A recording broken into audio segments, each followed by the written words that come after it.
Hello, everyone. So, in Inuktitut, which is my language, my name is Aalla, and in English, that means stranger.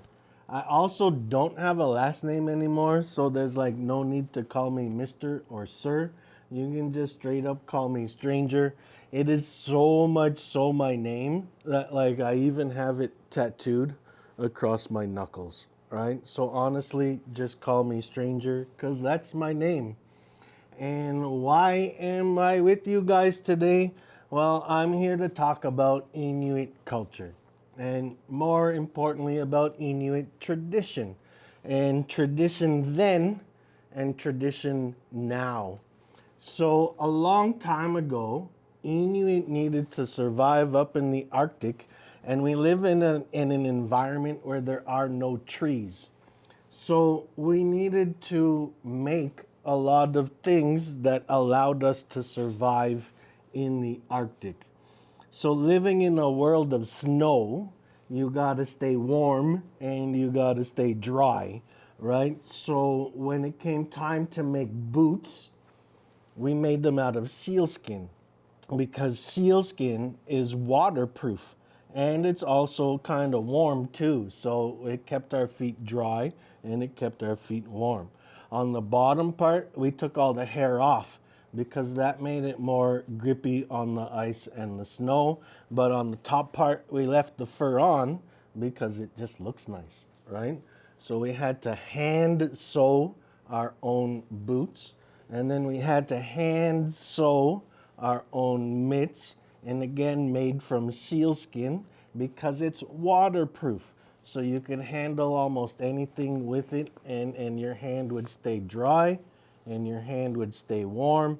And on the inside, you could make a little with extra material so that it's even warmer, and then you could embroider something really nice on so that you knew that this was yours, it belonged to you, right?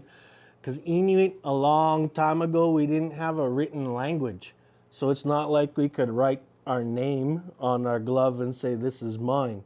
So you could embroider a design on it, and then you knew that this glove was now yours, right? And then not only did we need to make stuff in order to survive, but like you also need to have fun too, right? So we could take like animals' bones, and here you have a caribou vertebrae with some sinew and a stick, and you can create a game. So with this, you have to flip up the bone and you have to try and catch it on the end of the stick. And it's said that the better you are at this game, the better hunter you will grow up and become, right? So I'm not very good at this game. It takes a lot of hand-eye coordination, but we call it the bone and stick game. And then you also had to work your brain. So we have games like this one here, where it is made from caribou antler, animal sinew, and again more caribou antler. And there's two discs or two loops here, and each disc is on a separate loop. And the brain game of this is to get both discs onto the same loop. And so that's a brain game that we made. So these were all kinds of things that we did a long time ago for survival, but it also kept us busy, right? We didn't have like work to go to. We didn't have school to go to, but you needed to stay busy. You needed to stay active. Your brain is a muscle, and the more you use a muscle, the stronger it gets. So the more you use your brain, the stronger your brain gets.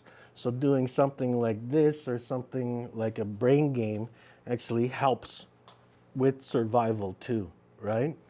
And we Inuit invented many, many cool things a long time ago. So like we were the first people to ever wear something over our eyes to protect them from the sun's light. So these are called snow goggles. And because these two slits are so close to my eye when I put them on, I can still see everything around me. But what it does is it stops the reflection of the snow or the reflection of the sun bouncing off the snow and causing your eyes to be sunburnt. Being sunburnt is not very pleasant, but imagine like being sunburnt inside your eyes, right? Also not very pleasant. It's called snow blindness. So we invented the first pair of sunglasses. And so a long time ago, again, our hands were kept busy. We were kept busy by creating and by manufacturing things.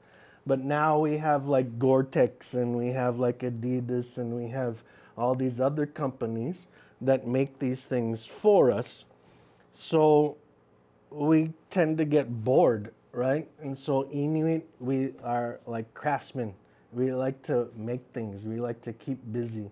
We like to keep our hands busy.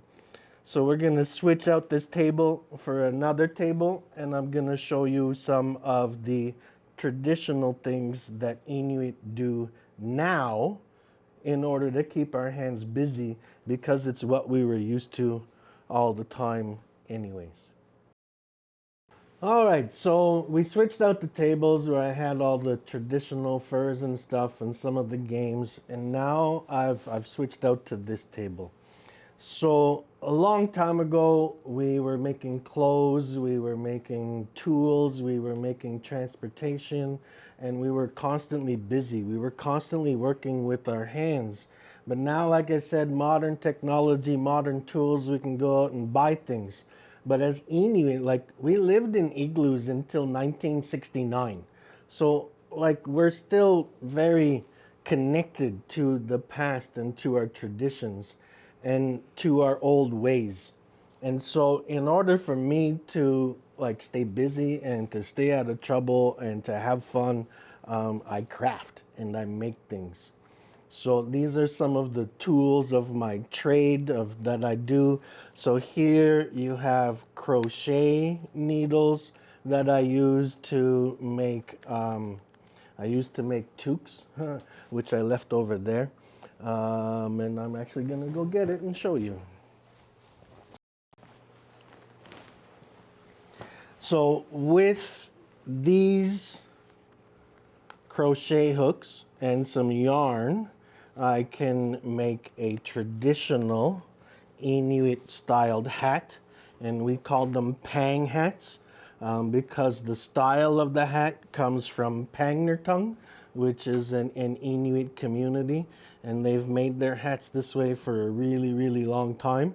So with those crochet hooks and some yarn, I can make a hat like this. And then with knitting needles, I can make a scarf, which I've made this one. Which was a lot of fun to do. And then with beads, I like to make earrings.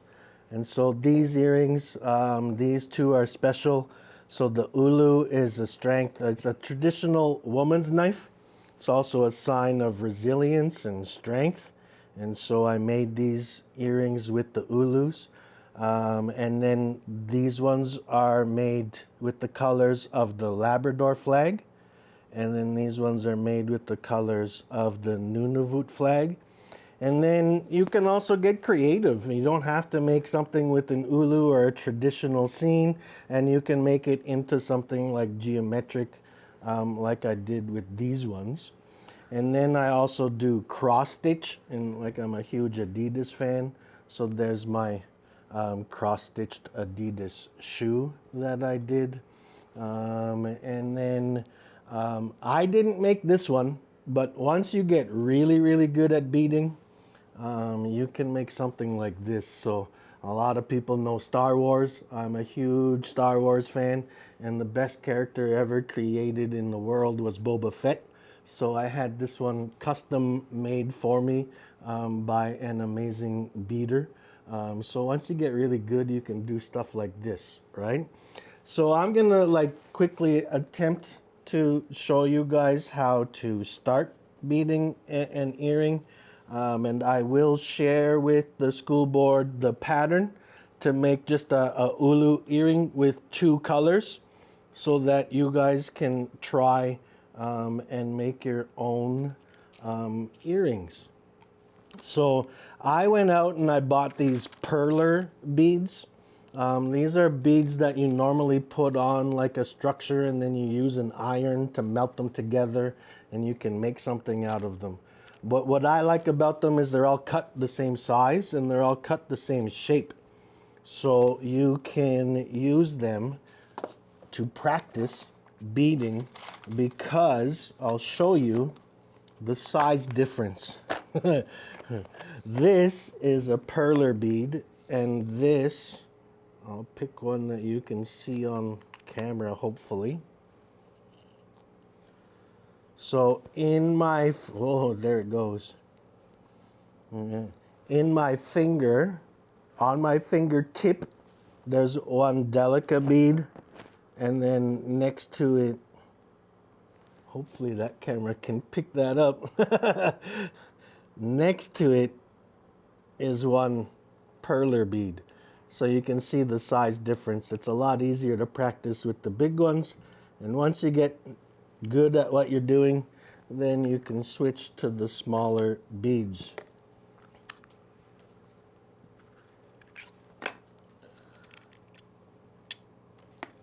So I use a regular size needle with some cotton string.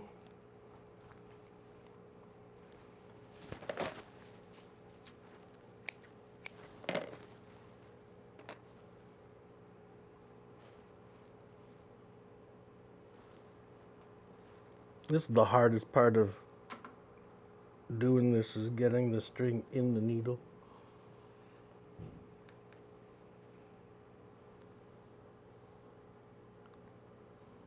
Because it likes to split.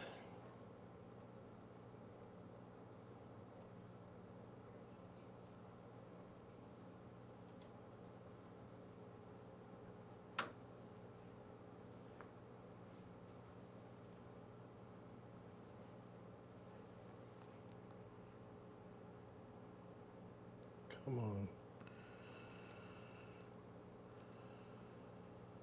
Oh, I got 2 sections in, and that's good enough.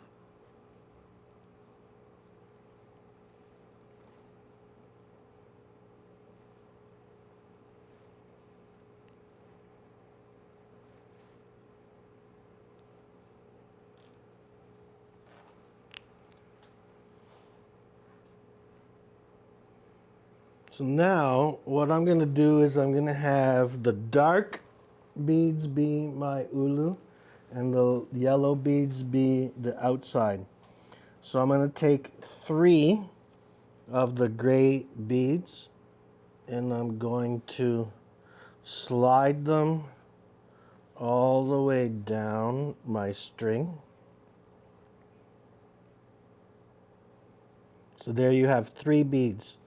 So I got 3 beads on my needle, and I'm gonna hold my string with a tail end, and I'm gonna slide these beads all the way down.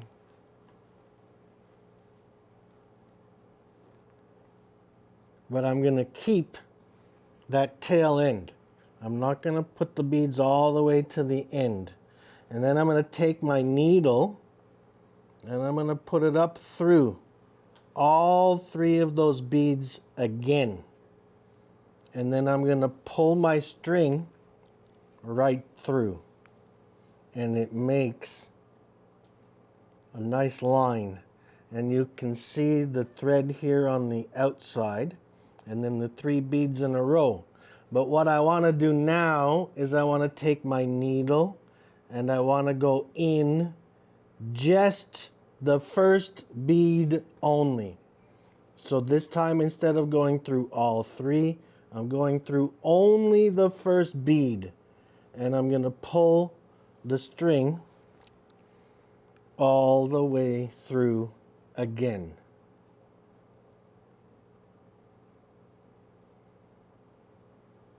And what that now creates is, instead of a line, you have kind of like a triangle. So where the 3 beads meet, it should look like a triangle in the middle. Now what I'm going to do is I'm going to pick up 2 ulu color beads, and I'm going to go in through the next bead. I'm going to pull my string tight, and this time, see how now they're in a line? I can't have that. You need to take this bead and turn it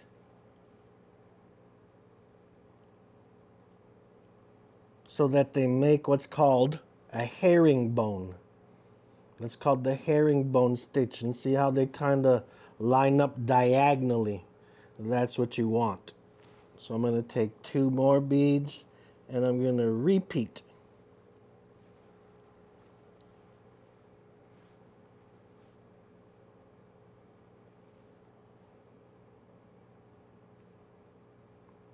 And there again, you see the herringbone, how it's diagonal, how they're side by side to each other instead of in a straight line. Now, on the 3rd round, you got to do something a little bit different.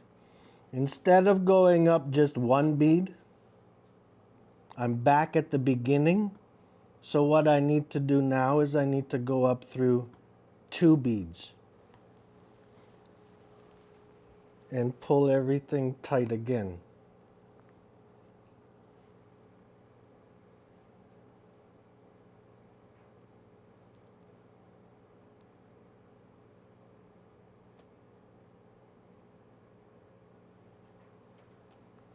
And then after the 1st round,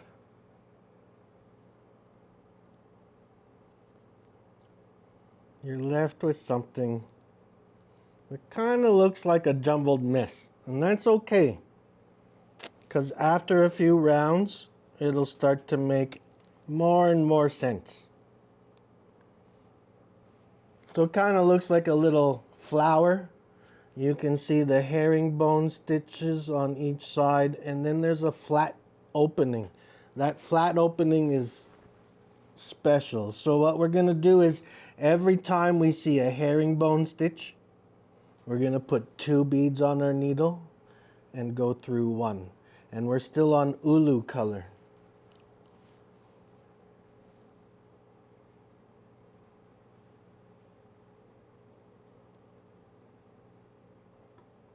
But now you see I don't have a herringbone stitch. I have a flat section. Think of like a brick, when you see a brick house, how they kind of lay in the middle of each one. So this time what I need to do is I need to pick up an outside color. I want to do that outside. So I pick up one of these yellow ones. Only 1, because it's a flat section. And I go through the next bead.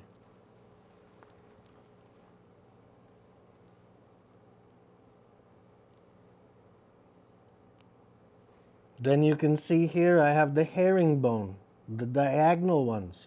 So I want to pick up 2. And this, to go with the pattern, is 2 ulu colors. And you go through the 2. And remember to always move them so that they lie the right way. Then again, flat section. So I take, this one's going to still be ulu color because it's the bottom of the ulu. And I go through just 1 bead.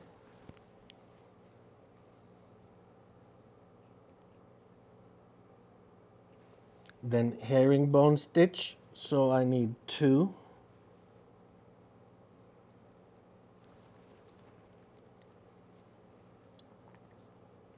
Then notice we're back at the beginning now, or the end, whichever way you want to look at it. So next time I need to go through 2 beads in order to finish the round. And this one is a background color through those 2 beads. Now sometimes what happens is the way these are situated, you can't get your needle through both beads at the same time. In this instance, you go through the first bead and have your string come out the end. It's a little harder to pull because the two beads are actually pinching the string right now, but that's okay.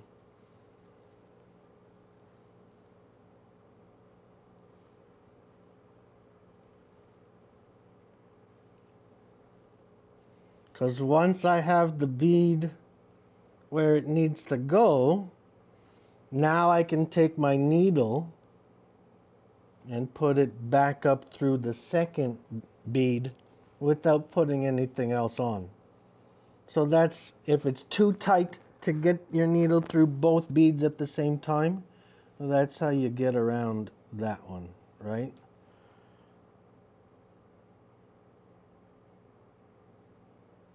And then you just keep continuing. So 2 ulu color. And now this time you'll see that there's 2 flat sections because we've added a round. So there's 1 flat section and there's the other flat section.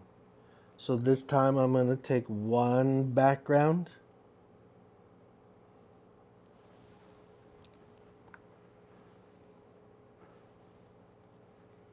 and then another background.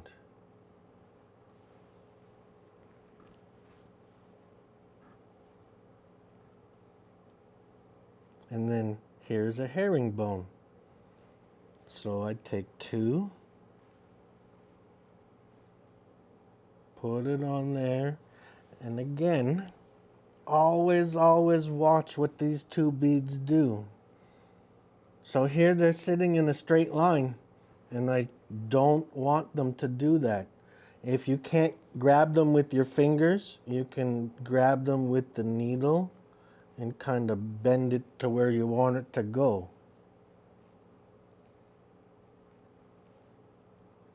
So you always need to shape those herringbones so that they make that shape. And then again, this is the bottom, this is the ulu. So I take 1 ulu color.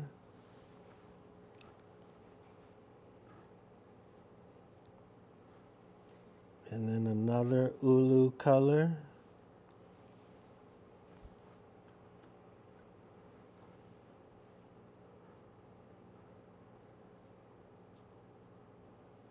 And then a herringbone. And you keep repeating that until the end. So that's beading. And then once you get to the end, you have your earring hook. And the earring hook has this sort of spring thing and opening so you can get it on your string. So what I do is I take 6 beads. 1, 2, 3, 4, 5, 6 beads, and I just go through the top like that.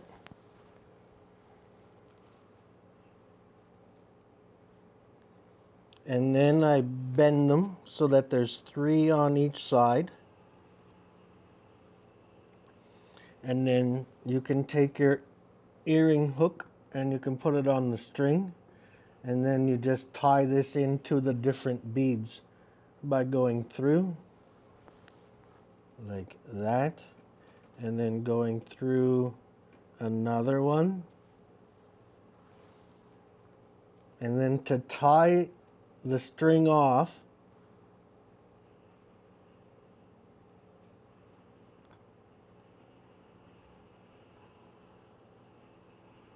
you always want to go backwards once. So it makes kind of like a circle or a loop inside of the beads.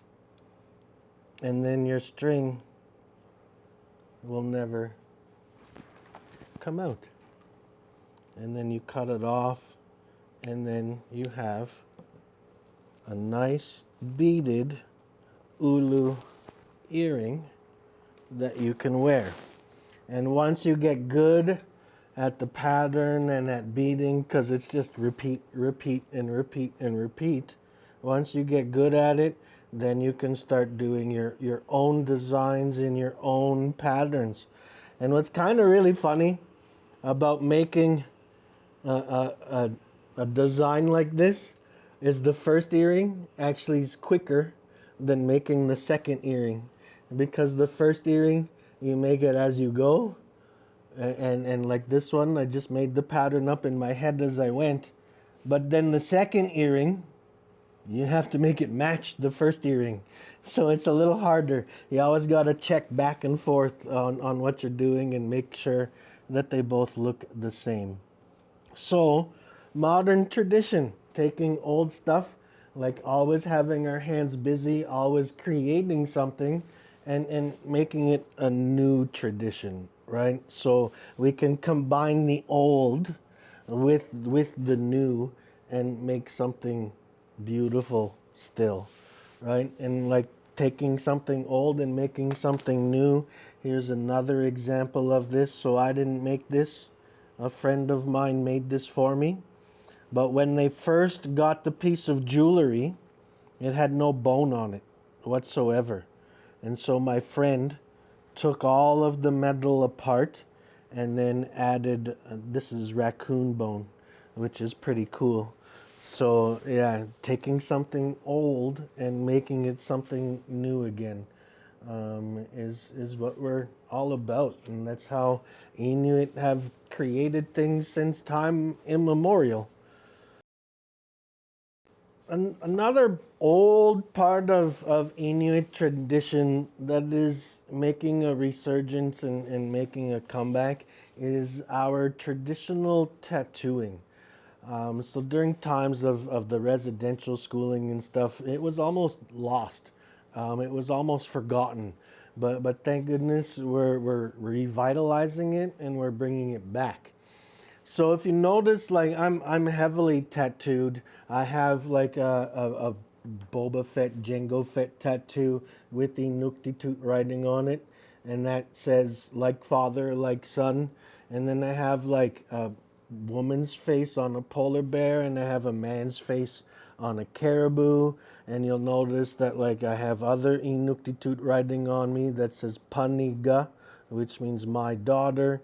And I have tattoos on my fingers, right? But none of my tattoos are traditional because I'm a male.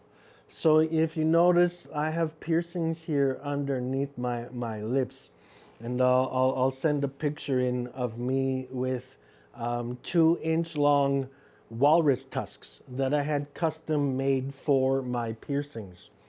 So Inuit are superstitious people, and we hunt and eat walrus. And we thought that if we looked like walrus, we would have an easier time hunting them.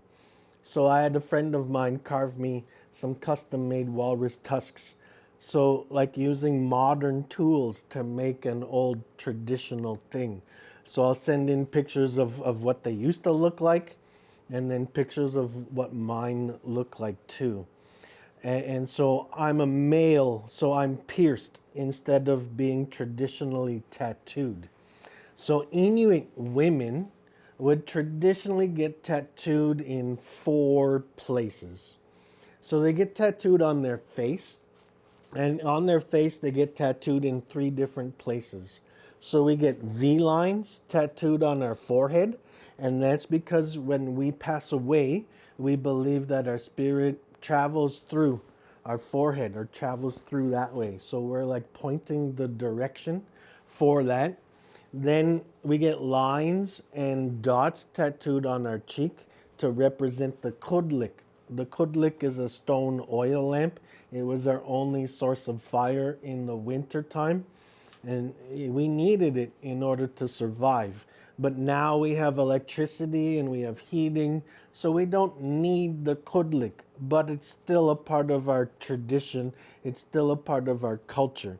So we get tattoos for the Kudlik, and then we get chin stripes for life events.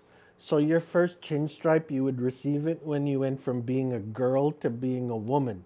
And then as different things happened in your life, new chin stripes would be added. So if you ran into a woman who had a lot of chin stripes, you knew that she had a lot of knowledge. So you could ask her things and she could help you with your life troubles, right? Then Inuit women got tattooed on their fingers. And the reason being is we have a goddess whose name is Sedna. Sedna is our goddess of sea mammals. And like, long story short, she was trying to pull herself into a kayak when there was rough seas, and the person in the kayak cut off all of her fingers, and as the digits hit the ocean, they turned into a new sea mammal. Then those sea mammals surrounded Sedna, brought her down, and made her a home at the bottom of the ocean. And so she's got no fingers, and she's got long, beautiful, flowing hair. And Inuit, when we have trouble hunting sea mammals, we believe that it's because they're getting stuck in Sedna's hair. So we send a shaman down to the bottom of the ocean, and he brings a comb with him, and he just sits there and talks to Sedna and combs out her hair, releasing the sea mammals back into the ocean. So for our women to pay homage and pay respect to Sedna, they get their fingers tattooed. Then they get their forearms tattooed. And our Inuit traditional forearm tattoos are like family trees. So if you could read and understand a woman's forearm tattoo, then you knew her history and where she came from. Then, like, this last tattoo, when I first heard the reason behind it, it just kind of like blew my mind, because the amount of forethought involved into creating it for who they're creating it for is just astounding. So Inuit women got geometrical shapes carved or tattooed all in their upper thighs. And it was so that when they gave birth and their baby opened their eyes for the first time, the baby had something beautiful to look at. And to me, that's astounding to me. The amount of forethought to go into creating something beautiful for your baby to see. It just goes to show how Inuit are like centered around our children, and that's what we live for, right? And so that's the 4 places that Inuit women would get tattooed. Another thing that's coming back and making a big comeback is Inuit games, traditional Inuit games. So on YouTube, you can go on there and YouTube Arctic Winter Games.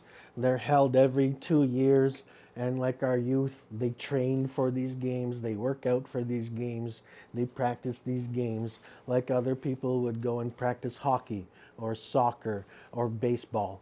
But we do it with our traditional games. So I'm actually going to move the table and a few things out of the way, and I'll show you a traditional Inuit game that you can play as an individual, and the game comes from Labrador, which is where I come from.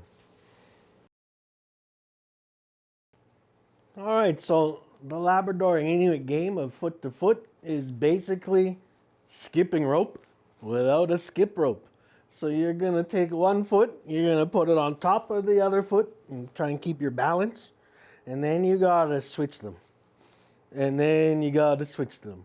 And then you got to switch them. Now I can do this all day long and it's not helping my heart. It's not doing anything, right? So to make the game a little harder and to actually have it work your heart muscle, you need to add a hop and you need to go a little quicker. So you just hop to the side, hop to the side, hop to the side. And then once you get used to the movement, you can start to add speed to what you're doing. And then you can try and go as fast as you can without tripping or falling, right? And that is called foot to foot. And if by the time you're done, you're breathing a little heavier, that means you're doing it right. So I hope that you guys have fun creating and doing, and yeah, have fun with it.